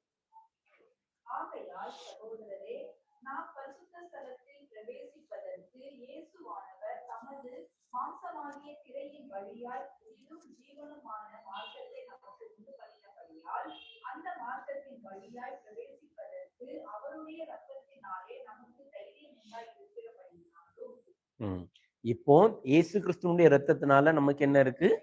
தைரியம் இருக்கு. பிரதான ஆசாரியன் வருஷத்துக்கு ஒரு நேரம் தான் போவாரு. போகும்போது தைரியமா போவாரா, பயந்துட்டு போவாரா?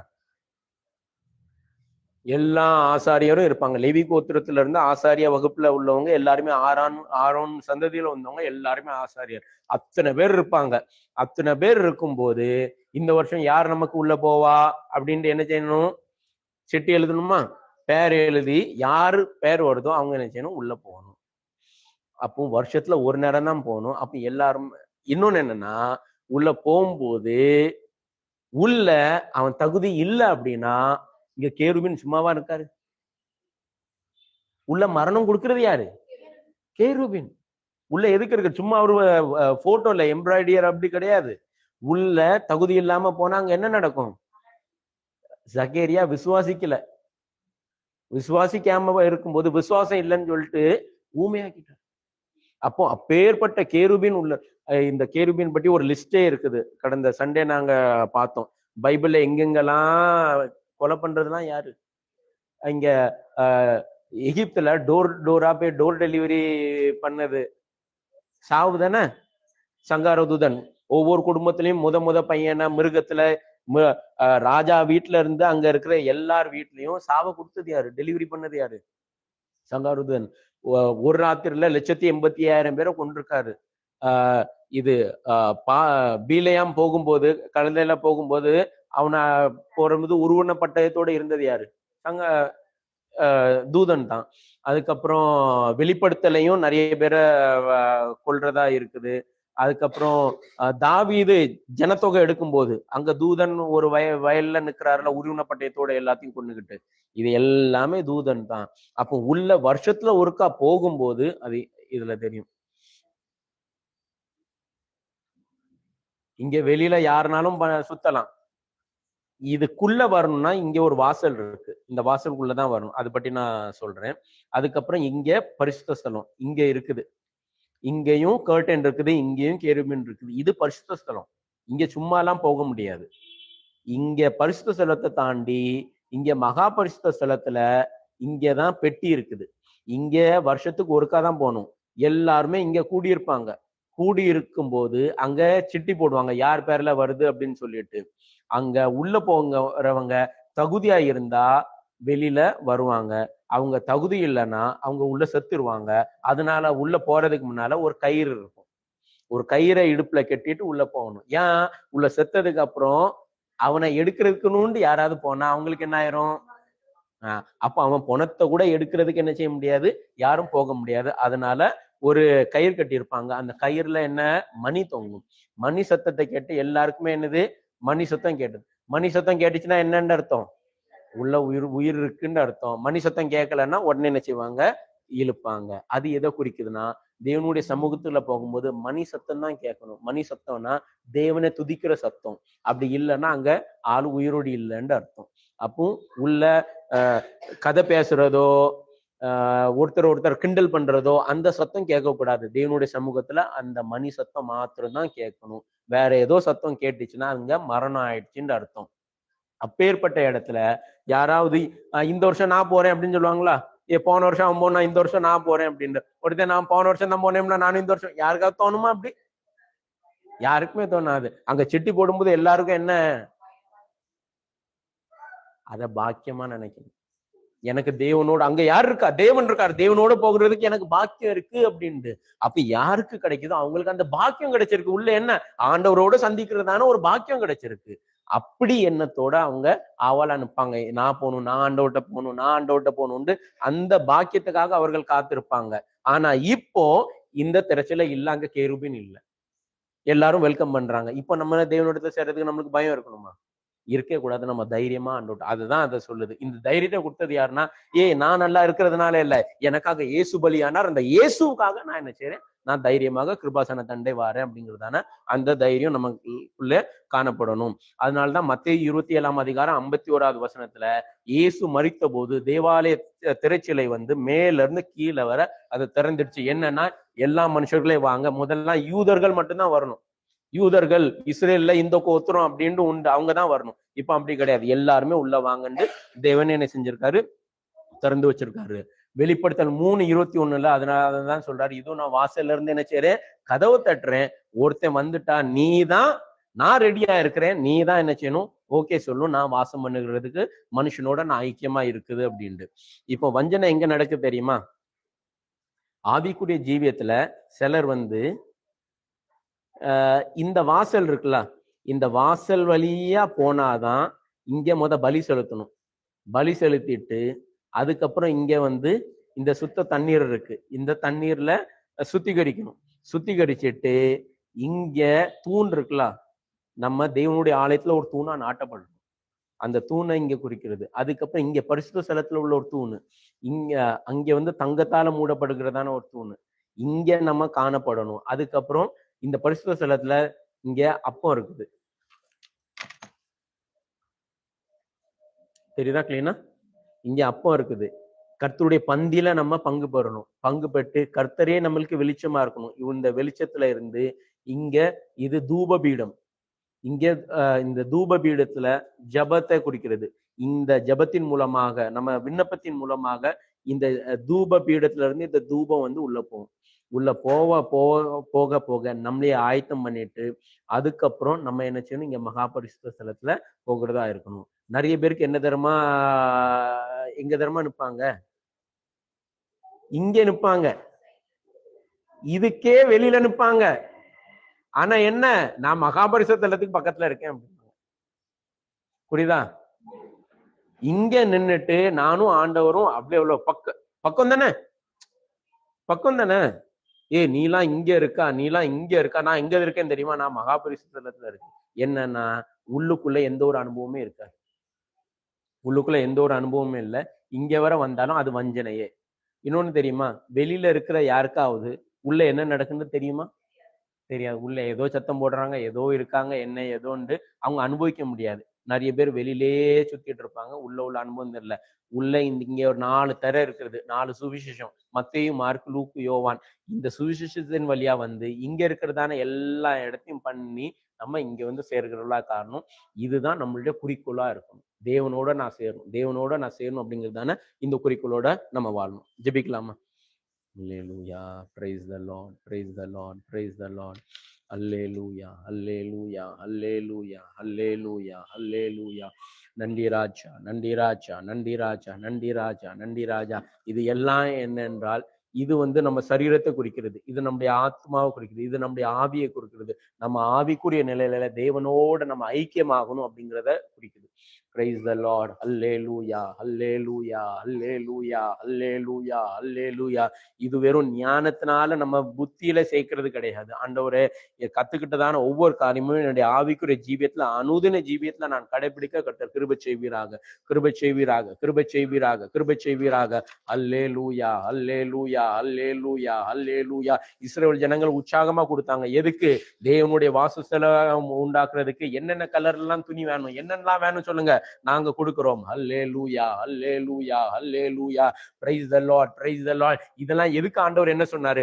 நீ இந்த வனாந்திர வழியில நீ எங்க போனாலும் நானும் உன் கூடவே வரணும். அல்லேலூயா, அல்லேலூயா. ஆண்டவரே, அதே போல price the Lord, praise the Lord. தேவனும் நாமும், தேவன் அங்க நான் இங்க என்று கிடையாது. என்ற ஜீவியத்தின் ஒவ்வொரு பகுதியிலும் தேவன் இடைப்படணும். அல்லேலூயா, அல்லேலூயா. என்ற குடும்பத்தின் ஒவ்வொரு காரியத்திலும், அல்லேலூயா, என்ற படிப்பின் காரியத்திலும், என்ற வேலை ஸ்தலத்திலும், என்ற நண்பர்கள் மத்தியிலும் நான் எங்கெங்கெல்லாம் போறேனோ, எங்கெங்கெல்லாம் வரேனோ அங்கெல்லாம் தேவன் தலையிடணும். அல்லேலூயா, hallelujah, hallelujah, hallelujah, hallelujah. Praise the Lord, praise the Lord, praise the Lord, praise the Lord, praise the Lord, praise the Lord. Hallelujah, hallelujah, அல்லேலூயா. முதல் தர தேவனுடைய மகிமையை காட்டுது. அல்லேலூயா, அல்லேலூயா. Praise the Lord, praise the Lord, praise the Lord. அந்த blue colour பரலோக சம்பந்தமா இருக்குது. ஆண்டவரே, இனி நான் வாழ்ற வாழ்க்கை இந்த பூமிக்குரிய சம்பந்தமா இல்ல, பரலோகத்தின் சம்பந்தமான வாழ்க்கையை நான் வாழணும். என்ற பேச்சு பரலோக சம்பந்தமா இருக்கணும், என்னுடைய நடக்கை பரலோக சம்பந்தமா இருக்கணும், என்ற ஜீவியத்தின் ஒவ்வொரு காரியமும் பரலோக சம்பந்தமா இருக்கும்போது கர்த்தருடைய மகிமை நம்ம மத்தியில நடைபெறும். அல்லேலூயா, அல்லேலூயா, அல்லேலூயா. தூதர்கள் முகாமிட்டு நம்மை காப்பார்கள். அல்லேலூயா, அல்லேலூயா, அல்லேலூயா, அல்லேலூயா. ஆண்டவரே, நீரே எங்கள் ராஜா ஐயா. அல்லேலூயா, அல்லேலூயா. ராஜா என்றால் நான் உம்முடைய ஆளுகைக்குள்ளாக இருக்கணும். அப்படி என்றால் என் ஜீவியத்துல என்ன என் இஷ்டம் கிடையாது, நீங்க தான் ராஜா. நீங்க என்னென்ன சொல்றீங்களோ உங்க இஷ்டத்துக்கு கீழே என்னோட ஜீவியத்துல ஒவ்வொரு காரியமும் காணப்படணும். Praise the Lord, praise the Lord, praise the Lord, praise the Lord. இப்படி எல்லாம் காரியம் இல்லைன்னா அவனுடைய சமூகத்துல நம்ம நிர்வாணமா தான் இருக்கோம்னு அர்த்தம். அல்லேலூயா, அல்லேலூயா, அல்லேலூயா. ஆசாரனுடைய வஸ்திரத்துல என்னென்ன காரியங்கள் இருக்கோ, தேவனுடைய வாசஸ்தலத்துல என்னென்ன காரியங்கள் இருக்கோ அது எல்லாமே என் இதுலயும் காணப்படணும். Praise the Lord, praise the Lord, praise the Lord. நன்றி ராஜா, நன்றி ராஜா, நன்றி ராஜா, நன்றி நன்றி ராஜா, நன்றி ராஜா, நன்றி ராஜா. கிருபையே உம்மை துதிக்கிறோம், கிருபையே உம்மை துதிக்கிறோம். ஏதோ இந்த உலக சம்பந்தமா மரமா நான் வளர்ந்துட்டு இருக்க கூடாது. அல்லேலூயா. நான் அங்கிருந்து வேறு பிரிக்கப்பட்டு தேவனுடைய ஆலயத்துல ஒரு தூணாய் நான் நாட்டப்படணும். அல்லேலூயா, அல்லேலூயா. என்னுடைய ஆவிக்குரிய ஜீவியத்துக்கு ஒரு அஸ்திபாரம் காணப்படணும். அல்லேலூயா, அல்லேலூயா, அல்லேலூயா, அல்லேலூயா. நான் சொந்தமா நிற்க கூடாது, நான் கிறிஸ்துவுக்குள்ளாக நிற்கணும். அல்லேலூயா. ஒருவன் கிறிஸ்துவுக்குள் இருந்தால் அவன் புது சிருஷ்டியா இருக்கிறான். பழையவைகள் எல்லாம் ஒளிந்து போயின, எல்லாமே புதிதாய் மாறின. புதிதாய் என்ன மாறிடுச்சு? தேவனுடைய வாசஸ்தலமா மாறிடுச்சு. அல்லேலூயா, அல்லேலூயா, அல்லேலூயா, அல்லேலூயா, அல்லேலூயா. இதோ மனுஷனுடைய மத்தியிலே தேவன் வாசம் பண்ணுகிறார். அல்லேலூயா. மனுஷர்கள் மத்தியிலே தேவனுடைய வாசஸ்தலம் இருக்குது. Hallelujah, hallelujah. Praise the Lord, praise the Lord, praise the Lord, praise the Lord. நன்றி ராஜா, நன்றி ராஜா. உடைய ஆலயத்துல ஒரு தூணாய் நிறுத்தப்படணுமே. Praise the Lord, praise the Lord, praise the Lord. எவ்வளவுக்குள்ளாக தேவனோடு ஐக்கியமா இருக்கிறோமோ அவ்வளவுக்குள்ளாக தேவனோடு ஐக்கியமா இருக்கிறவர்களோடு ஐக்கியமாய் காணப்படணும். அல்லேலூயா. யார் மேலும் எந்த ஒரு வெறுப்போ எந்த ஒரு கசப்போ இருக்க கூடாது. அல்லேலூயா, அல்லேலூயா, அல்லேலூயா. அந்யோன்யத்துல நிலைத்து நிற்க கர்த்தர் கிருபை செய்வீராக, கிருபை செய்வீராக, கிருபை செய்வீராக. அல்லேலூயா, அல்லேலூயா, அல்லேலூயா. தேவனுடைய சமூகத்துல வரும்போது தேவன் யாரோ நான் யாரோ அப்படின்னு கிடையாது. அல்லேலூயா. தைரியமாய் வர்றதுக்கு ஆண்டவரே தைரியம் எங்கள் மேல் அல்ல, நீ எங்களுக்காக பலியான உம்மீது நாங்கள் தைரியமாய் வர்றதுக்கு கர்த்தர் கிருபை செய்வீராக. Praise the Lord, praise the Lord, praise the Lord, praise the Lord. Hallelujah, hallelujah, hallelujah, hallelujah, hallelujah, hallelujah. நல்ல பிதாவே, இந்த நல்ல வேளையிலும் நன்றியோடு துதிக்கிறோம் ஐயா.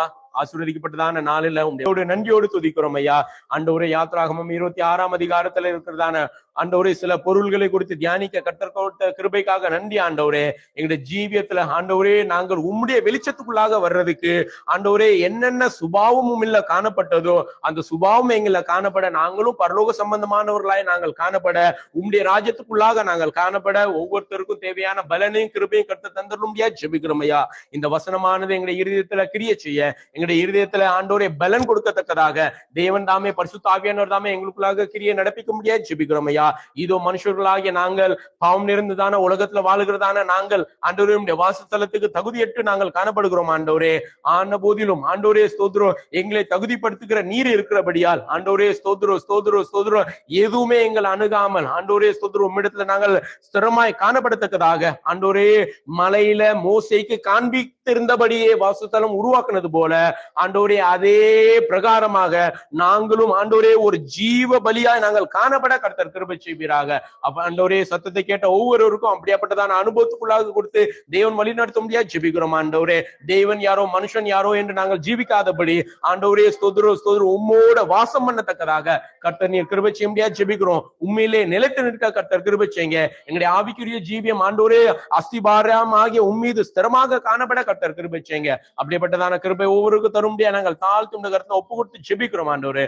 ரட்சகரும் மீட்பருமாகிய இயேசு கிறிஸ்து நாமத்தில் ஜெபிக்கிறோம் நல்ல பிதாவே. என் ஆத்மாவே கர்த்தரை ஸ்தோத்திரி, என் முழு உலகமே அவருடைய பரிசுத்த நாமத்தை ஸ்தோத்திரி. என் ஆத்மாவே கர்த்தரை ஸ்தோத்திரி, கர்த்தர் செய்த சகல உபகாரங்களையும் மறவாதே. லேலூயா, லேலூயா. எல்லாரும்